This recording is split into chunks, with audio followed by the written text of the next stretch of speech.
বাবুরে এখানে সবসময় ফোন ঘাঁটা। বড় শীত করছে জানিস তো, একটু যা তো বাজার থেকে একটু চাল ডাল একটু নারকেল নিয়ে আসবি, তা একটু আমেজে একটু পিঠা খাবো। যা যা।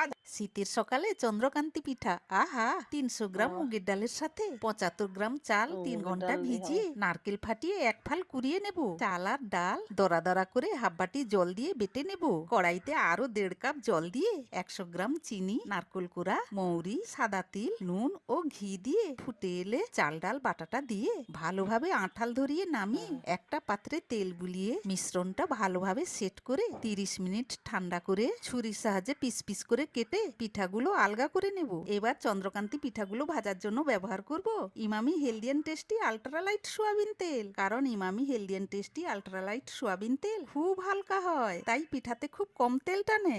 যে কোনো পিঠা ভাজার পর কোনো রকম তেল চিপচিপে ভাব থাকে না। পিঠাগুলো হয় দারুণ মুচমুচে, মিঠে স্বাদ আর ইমামি হেলদি এন্ড